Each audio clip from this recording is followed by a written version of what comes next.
Yo, yo, yo. New day, new duel. Today is a tragic day because Pokemon has. The Pokemon company has been hacked. Game Freak has been hacked, and a bunch of stuff has been leaked about some Pokemon who. It's basically. What it feels like is like the Epstein list going public. And it is wild because it's not far from the truth. it's a bunch of leaks got whenever you hear a Pokemon leak, especially of this scale, it's usually like, oh wow, this is gonna be cool. We're gonna get a bunch of new designs. We're gonna get some new lore. We're gonna get some a bunch of scrapped ideas that just cool stuff to see. Like what did we get robbed of? I guess that was a terrible shriek. But this time was a little bit different. Not only is this I'm pretty sure the biggest leak, quote unquote biggest. I don't really know how you measure it in fucking gigabytes, I suppose. This is probably the biggest leak that there has been on Pokemon in like a long fucking time, if not in forever.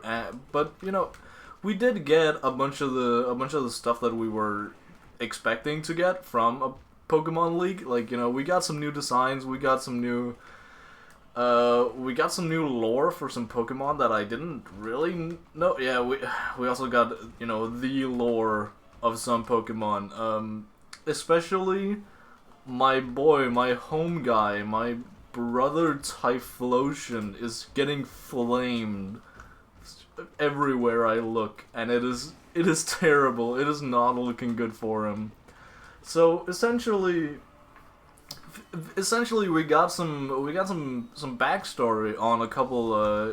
We got some little funny side stories on some Pokemon, basically some Pokemon adventures type shit. Just like seeing how Pokemon are in the wild and their like origins and stuff. But I don't know why they went this route with it. I don't know why. I mean, it's a good thing that they didn't make this official. I'm happy we got it in the leak at least, but God, there was so much sexual assault in this whole leak. Not just Pokemon on, it was back in the day when Pokemon and humans didn't really know what each other were, and they were sexually assaulting and killing each other left and fucking right. And we got not really that detailed stories, thank God, but we do get stories specifically for this. Like, there's not really anything else in the stories. It's just, for example, the Typhlosion thing, right? Typhlosion, apparently he can shapeshift now. I'm in the conspiracy theory that this is actually Zoroark, who, first of all, he transformed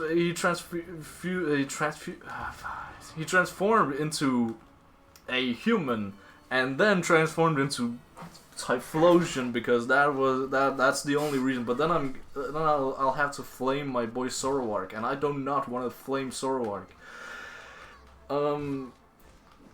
But yeah, some little girl, I think they even dropped her age, like 15 years old or something. Some little girl, she got lost in the woods, meets this man. Turns out it is not a man. He makes a little funny game with like, oh, you can, we're lost here. We're gonna sleep, but if you wake up before me, you can't look at my face. Very sus and very obvious that this is definitely a Pokemon. But yeah, then they, that goes on for a couple days. Then she finds home, I guess, and sometime later, the little girl has a child. Turns out the child is not human. It is a Typhlosion. I suppose that means that the child is also a Zoroark and also transformed into a Typhlosion, or like a fucking Cyndaquil, I guess. But yeah, this is a lot. Everyone is hating on specifically Typhlosion. I don't know why it's specifically Typhlosion. I guess it's because he was the most direct with it. There were some other ones. There were, I guess, 4 major ones. Being, of course, Typhlosion did some bad stuff. Did some bad stuff. Lapras, I don't know. Lapras is also getting flamed because he had a child with a human, but that was way more willing apparently. Yeah, Lapras is freaky, and essentially the same with the Rapidash.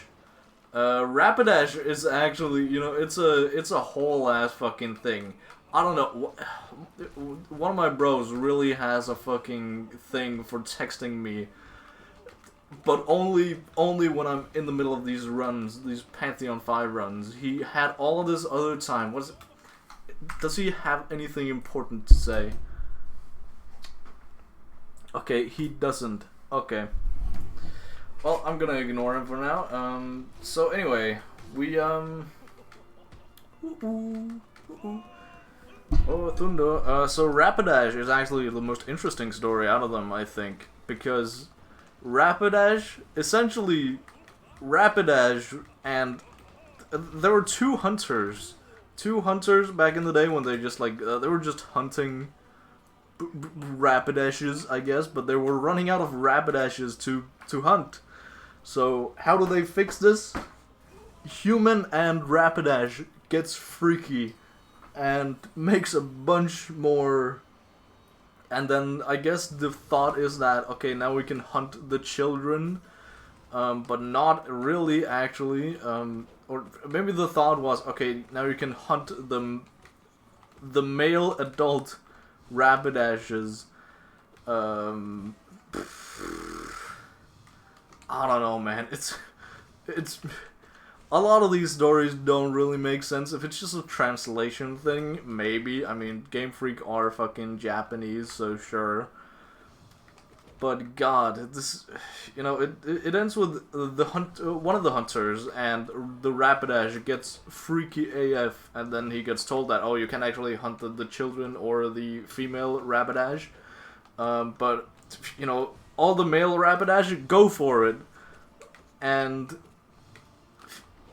then they just stroll along with their merry little lives, making one Ponyta after the other.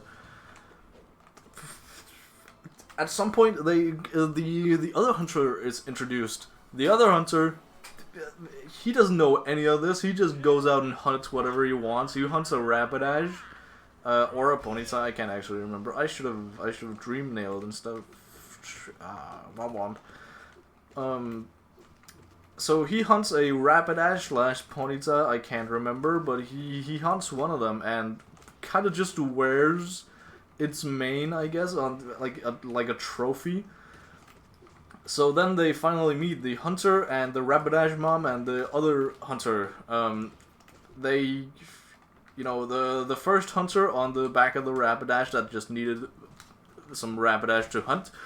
He sees, oh, there's a male. He just sees out in the distance, like under a tree or something, that, oh, there's a male Rapidash over there. Let me shoot him, and then he straight up shoots and kills the quote unquote Rapidash. Quote unquote meaning he just killed another dude.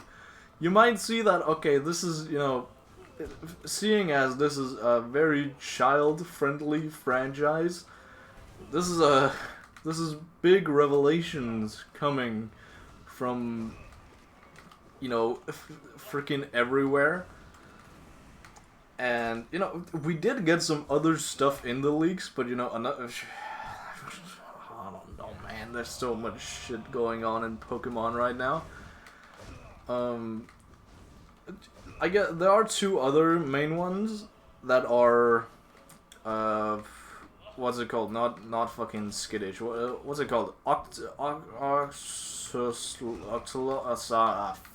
shit. The octopus Pokemon that I cannot remember the name of. Gen 3? No, it's Gen 2 actually, I'm pretty sure. I'm pretty sure it's Gen 2. Anyway. He gets sucked off, or he gets used to suck off some freaky odd dude, and then he just comes and repeatedly does that, like, day after day or something, and then a child is born who is, I don't know what's going on. That was the weirdest story of them all. The slacking Vigoroth thing was actually also really interesting, if that's the right word. Oh, okay, cool. So, essentially, people just hate Slackoth, apparently. Slackoth being, like, the earliest evolution. It's just a chill dude sleeping, essentially. And humans, they fucking hate these guys. So they essentially just commit genocide on these fellas. Uh-oh. And, you know, they get, I think it's a Vigoroth, the second evolution, captures a human girl and beats her up, and, you know, she just wakes up sometime later, and, you know, some other time later, she has a child that is a Slackoth. And, you know, seeing as, you know, this has to be a big fucking secret for everyone in the village they come from, because, you know, it's a fucking Slackoth and people are so racist against Slackoth. I do want to, you know, have you guys pay attention to the fact that I lost all my blood hearts to 0. This has not been the proudest moment I have ever had. Just want to put that out there. So yeah, these Slackoth, they have like a lake thingy where they just throw out their dead young ones.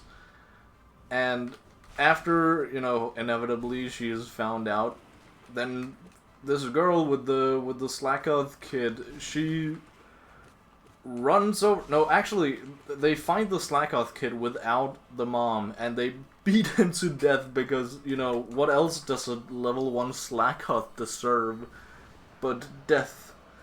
And they go to show the mom because, you know, it's a trophy that, you know, they killed a random little Slackoth. But the mom, of course, she fucking cries and runs out in the forest, and she runs to this little cave where she just goes and I don't think it's outright told, but she essentially just goes and kills herself and throws herself and her dead son / child into the lake, into this essentially suicide forest lake. Yeah.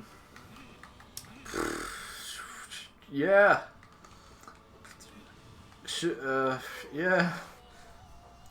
Cool Pokemon. I like these stories a lot. You'd think like, oh, is the next one better? I don't know. The final one I got for you is Tauros, which I haven't read it. I've only heard of it. I can't really read it anywhere apparently, and you know, my sources are all just TikTok slideshows with plain text. And if that is not source enough for you, I don't know what is. But it's something to do with the horns. The horns in Tauros apparently determine whether they are human or not, and you know, there are males and female Tauros, right? But apparently, if you take a female Tauros and rip the antlers off, they turn into humans, or they are human, or they like in spirit they are human. It's also not really explained, the children in all of these stories. It's not really explained whether I lost track of who's who. God damn it. I hope this is the right fella. It's not really explained how they look, or like how they act, or if they're like some sort of hybrid. It's not really explained all too well. So I don't know how to. I don't know, man. It's not really explained a bunch of lore behind the Pokemon. Like, sure, the past is explained. Like how humans and Pokemon treated each other when, you know, when there were no Pokeballs. Also, this kind of confirms that, you know, it's not really canon, but it comes from Game Freak themselves. So this kind of confirms that something about Pokeballs, like, you know, the ethics of having a Pokeball and, you know, them not... I don't know. There's so much wrong with the Pokemon universe, but we're just gonna ignore that because the children buy our games, you know. Yeah, I don't know. I can't remember much about the Tauros. The Tauros one, but that's a thing. That's a whole thing. I don't really know. But that was, you know, the most disturbing we got from the leak. The rest of the leak was just normal leak stuff. Like, we got to see some... I wish I had the chart up, like, right beside me, but we got some lore about the universe, which, you know, we knew a little beforehand. Especially from, like, Gen 3 and stuff, when we actually meet the, you know... the creation trio, being Dialga, Palkia, and Giratina. We meet them and the fucking god of the universe, Arceus. No, I'm not gonna call him Arceus. You know, we meet them in the games, we get a little exposition, and, you know, I actually, it's been a while since I played and, like, you know, actually looked through the lore in the base game. So I don't remember how much of it is just, you know, essentially the equivalent of data mining in Pokemon, or how much of it is the... I can't actually remember. Is the mystery behind, like, the Gen 2 Ruins of Alph, has that ever been, like, cleared up? What that's about? Because it gives a lot of the same vibes as the cave you find, I think it's Aself in. Like, where you get a lot of the lore behind everything. But, you know, we get some more lore that is not in these games. That is essentially just scrapped lore, I suppose. And it makes sense that a lot of these Pokemon involved in this chart is, you know, the chart is essentially like a circle of, you know, whoever is, you know, it's Arceus in the middle, and then the creation trio, and then the creation trio each have like a trio of their own, being, you know, the trio of birds from Gen 1, the trio of dog cats from Gen 2, and then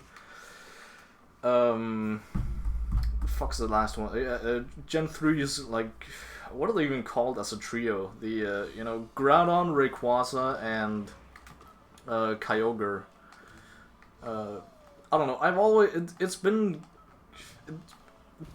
weird with especially those three, because, you know, it's very clear that Rayquaza is above the other two and is like some sort of, you know, Rayquaza is the man of the household, essentially. He just roams the ozone layer and lets the plebs, you know, battle it out between, like, land and sea. They're supposed to be like land, sea, and air, right? But Rayquaza up in the air, he just doesn't give a shit and only comes down to deal with, you know, whatever stupid bullshit the other two are up to, if that's, like, you know, if that's disrupting too much of his day-to-day. That's essentially Rayquaza's job. But, you know, in this new chart, they're, at least here they are equals. And then they have some, like, spin-offs between them, like, if another thing before, I think actually before those, is, you know, Uxie, Aself, and Mesprit. Also from Gen 3, I can't remember what they are gods of specifically. I just know that Uxie is my goat, and I will stand by his side forever and ever. So, yeah. The funny thing here is that in between these, it's not really explained what it means that they are in between the three trios. There are trios of I hate that I forget it. I need to find the chart right fucking now. Pokemon League's chart? Is that all? Can I see the Gen 3 beta sprite? Yeah, of course they're gonna show the sprites chart. No. Lore chart? Maybe.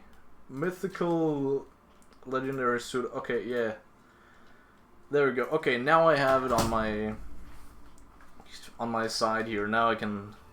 Okay, so the thing is, right? Yeah. Oh no. The fucking trio. Okay. Wait. What did I get wrong? It was. Wait. Who's not here? Oh, okay. So right beside. Right outside of Dialga, Palkia, and I don't actually think that Giratina is here.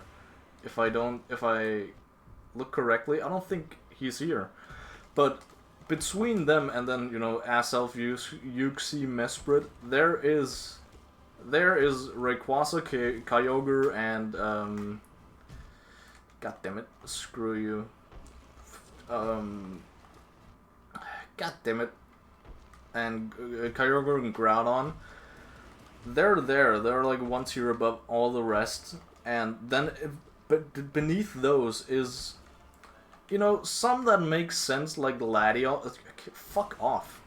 Like Latios, we have, yeah, that's essentially it. Latios and Latias. Between those is Metagross. We also have Dragonite, Gyarados, and Tyranitar. And then, you know, down in the third circle, there's just, we don't know who the fuck that is. Gordon, San, and Dahabu. We don't know who the fuck that is. But essentially, like, that was the plan from the start. That these guys were gonna be above on, you know, the totem pole. They were gonna be above the likes of, like, Regice and Raikou, you know, stuff like that. Legendaries like that. Can you imagine Gyarados being above all of these guys? Also above the likes of the last circle being Mew, and oh yeah, also in the in these trios. That's why I was confused. In these trios, there are on the three edges. There's like an inner. There's like a leader between all of them, right? With the Regis, it's of course Regigigas. With the dogs, with the dog cats, it's gonna be Ho-Oh, because, you know, Ho-Oh, all the lore in Gen 2 with the Ho-Oh saving 3 quote-unquote dogs from the tower, from Moonrise Towers. I'm not playing Baldur's Gate here. From the towers, and then, you know, the birds and Lugia, apparently. I don't know. I actually don't know a lot of lore stuff about Lugia, so that could make perfect sense, you know, from what I'm aware. But the last circle has Mew, Celebi, what else can I read? Deoxys, Jirachi. Jirachi is also goated. Jirachi, I will also stand, you know, side by side with till the end of time. And then 2 others that we don't really know. It's amazing that I can survive against Shio with just looking at the other screen. I love your color-coded attacks, Shio. You are a goat for that. Obama, Findir. So yeah, there's probably a lot of like lore and symbolism and shit going on with, you know, everything. You know, in terms of where they're placed, especially, you know, from the inner circle going outwards. For example, you know, like a Mesprit, being like some sort of psychic guy. I picked a bad one to hone in on because I don't really know a lot about Mesprit. But let's take Dialga for example. Dialga is the, you know, the guy of space, and then outside of those, actually this is a really stupid chart because it just, you know, it's one god, one overall god, and then he spawns 2 separate ones, but then it just goes out to a triangle for some reason. I don't really know. They probably haven't even thought of, you know, they knew they needed it to fill a spot, but they didn't know what spot it was, and they didn't know that Giratina was gonna be on in that spot. Giratina essentially just being, you know, the devil. Yeah, but, you know, aside from this, we also got a lot of just sprites, which is also really fucking cool. A lot of people have been honing in on the Gen 3 starters, you know, Torchic, Torchic Mudkip, quote-unquote Mudkip. Mudkip is not Mudkip in this, and then Trico. I think Trico is probably the one that is least changed in these designs, in these leaked designs. It's just that his eyes are red instead of yellow, but seeing as he's like a little tree guy, a little like Trico, yeah, great job explaining. You know, I think it fits better than what is already here. You know, it's a bit more like daunting. It's a bit more like, I guess, dark, but you know, how cool would the Trico line not look with just red eyes instead of yellow? But the main one being Mudkip, who is, I can't call this Mudkip the guy who has replaced him. He's basically like a little fucking duck with a safety what are they called, like sea safety rings? Is it just called a safety ring? Maybe. He has that on, and he's just chilling. He looks really fucking cool, I'm not gonna lie. And I would love to see like any evolutions there might be of this guy. But God, it's not gonna. I'm sad that this guy is not canon. But I'm also just I'm happy that they stuck with my guy Mudkip. Not that I have any strong relations to Mudkip. I don't know. I've always been a Trico guy, probably because of the anime. The anime really hyped up Sceptile a lot, especially in, you know, the tournament when he was the only one to take out Darkrai. That's a whole nother thing I can get into, how much I love Tobias from the Pokemon anime. He is the GOAT, if I were to explain it with words. God, did you have to be 2 of the same fella?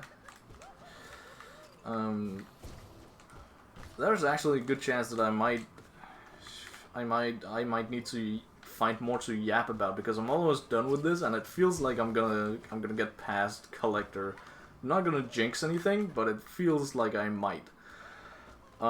So yeah, we'll go and talk about the fucking Pokemon anime. I don't know, I started watching the Pokemon anime when I was like fucking 10 years old or something. Like the second I got my phone and realized that apps existed, I found an app called just like Poke TV, I'm pretty sure, Pokemon TV, maybe. And it just had a bunch of scattered episodes of Pokemon just lying there. It's like, you know, just the upgrade of watching Spanish dub videos on YouTube. It's just, you know, the premium version of that, because they were actually in English. They were actually in Danish. Because it was an official app. It was in a language that I understood. At least some of them. Some of them weren't dubbed correctly yet, so they were English. English is not my first language for any non-fans of mine. I know I have a lot, but for the newcomers, but yeah, shit was goated, but it was the most goated in Gen 3, during Gen 3, when we had both the goat Infernape and the goat, the goat Trico, the goat Grovyle. I'm losing my credibility as a Pokemon fan. What's the final guy called? Grovyle? No, it's not Grovyle. It's, god damn it, what's his fucking name? Trico, Grovyle. I'm sitting here until I figure that out. I'm not gonna do that. I lied. So, essentially, during the tournament, I'm only gonna focus on the tournament here, because the tournament is the best of the best in terms of just a 10-year-old's version of, you know, what is cool. You know, we also had we had two memorable fights here. We had Ash versus Tobias and Ash versus Paul. Paul being the rival of this region, not in the games, but only in the anime. Paul was really good because he brought back that, or I guess not brought back, but he was essentially the final enemy, rival, villain to have that Gary Oak status, that Gary Oak vibe of just, you know, I actively dislike you. And that was really cool to finally see him actually defeated. So, you know, the whole fight was really cool. Also because, you know, the finale of the fight was, I think Electivire? Yeah, Paul's Electivire versus Ash's Infernape. Infernape being Paul's original starter. I know what you think, but didn't you say that it was just Ash's Pokemon? Yes, I know exactly what I said. They traded Pokemon. They didn't actually trade. He just abandoned Infernape because, you know, I'm losing more and more credibility by the second. Fucking Piplup, Turtwig, yeah, woo.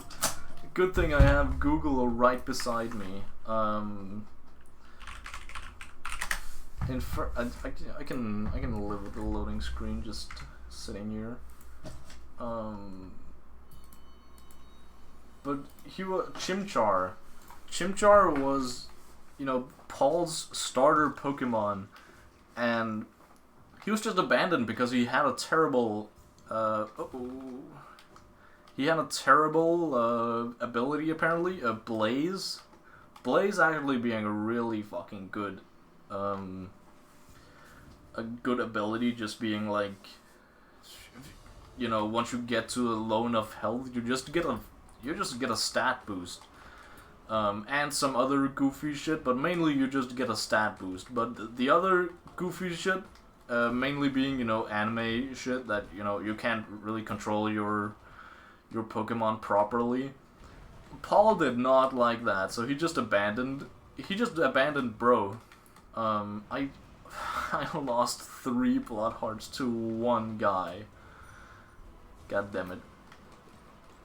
Um, but yeah, he abandoned him, and Ash, of course, being the good guy, the good fella that he is, took him in and raised him all the way up to being an Infernape. And it's really cool how, you know, it comes down to the fucking wire. It's essentially what happens in the new Pokemon games when, like, oh, your Pokemon loves you too much, so it didn't faint when it's, you know, it's essentially sturdy. The ability is sturdy, where they survive with the one singular health.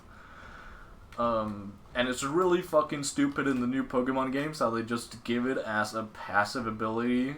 I don't even know if I should call it ability, but a passive thing that all Pokemon have. It's just an ability that some other Pokemon have, and it's really fucking stupid. Sure, it's more consistent with the ability, but god damn it, why? Why should they do that? But that's essentially what it comes down to, and also, you know, it's really epic because it's, you know, Elekid, aka Electivire, is the guy that Paul replaced his Chimchar with when he first abandoned him, and you know, it's really, it's anime, it's epic. But you know, I was fucking 10 years old watching that, so that was the most epic thing of all time. This was my first, or probably not my first, but my most memorable introduction to AMVs, anime music videos. I have this one, like, just the entire fight, right? Because YouTube was way more loose back in the day. They could just put the whole fight up on YouTube and, like, edit it with, you know, some Linkin Park music over it, and it was the coolest shit I have ever seen. And I sat watching that at night, like, you know, on a random fucking school night, just watching that over and over again, and it was goated. It was really fucking good. So, yeah, Pokemon, peak memories from Pokemon. But yeah, the other fight being, oh, I forgot I had double jump. The other fight being Tobias. Tobias was one of the most mysterious characters in all of Pokemon, because we didn't know where he came from. We didn't know where he, you know, there's essentially no history of him other than, we don't know anything about him other than the fact that he participated in, you know, the tournament, and that's essentially it. God damn it, I was so overconfident. Womp womp. We know nothing about him. He's just like some guy who owns a Darkrai, and up to this point, he has not, like, they are pretty far into the tournament. I think the quarter or semifinals, and this guy has not used a single other Pokemon than his Darkrai. And you know, this is where my Sceptile. This is where my love for Sceptile, Trico's, you know, final evolution, that's where it comes, because, you know, in these tournament styles, Ash brings back other Pokemon from other generations, right? So he brings back Sceptile. He also brings back, like, fucking Torkoal or something, someone who he really shouldn't have brought back. But he brings back all these other cool fellas. And it is only at the very last, he only has one Pokemon left, pretty much. No, he has Sceptile and Pikachu. He's just been wearing down Latios. And finally, with his 5th Pokemon, he brings down this behemoth of a Darkrai that nobody in the entire tournament has been able to defeat once. So it feels like a genuine victory. Like, even though it's like an insurmountable you know, feat to be able to win against the guy himself. Just being able to take down one of his Pokemon is like, it feels like a grand W, and you know, Ash is really going somewhere, right? But yeah, he beats up that guy, and he just brings out a fucking Latios. After he beats the Darkrai, he just brings out a Latios. And essentially, from full HP, Ash takes down this guy. This fucking Latios. Sure, his Pikachu is stalemating the Latios, but, you know, the sheer aura that this guy has, like, why does he have a Latios, and who is this guy? It's essentially the same with the, I forget which season he's in, but I think his name is Silver. The guy who people theorize is actually Ash's dad. We have no idea who the guy is, like, where he came from. But this guy is way more mysterious, because he just randomly has a legendary. 2 legendaries, and God knows who the rest of his party is. It could be like, you know, he could, for all intents and purposes, he could have a fucking Giratina in there somewhere. He could have, like, you know, he is the guy who just catches legendaries for fun. But the most insane part of this whole thing being that, you know, in the later seasons, you know, this is meta commentary, right? But in the later seasons, we don't see this guy again. This is the only time he's ever shown up. Which means that, you know, we see that he goes on to actually win the championship, because of course he did. But essentially, we see this guy only once. We have never seen this guy before, and we never see him again. Meaning, Cynthia beat this guy. What the fuck? Because essentially what happens when you win the tournament is that you go on to fight the Elite Four. And then if you beat the Elite Four, you beat the champion. That's how it works in the anime. Uh-oh. I'm getting surprisingly far, but I should shut the fuck up while I still have my ego intact. So either, you know, this is either credit to Cynthia. Oh, new record, shit. This is either credit to Cynthia, or just one of the other random Elite Four members. God, Sly, I have not been anticipating this fight.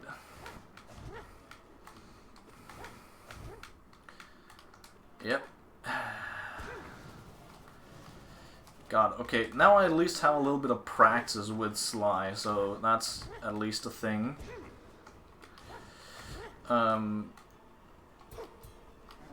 Whew.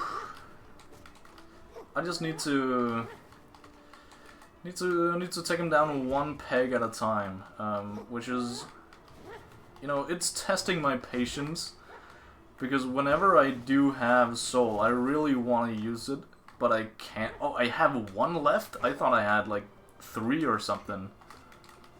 God, shit. Okay, I might be cooked here. Yeah, I am cooked. Alright, at least new record is a new record, right?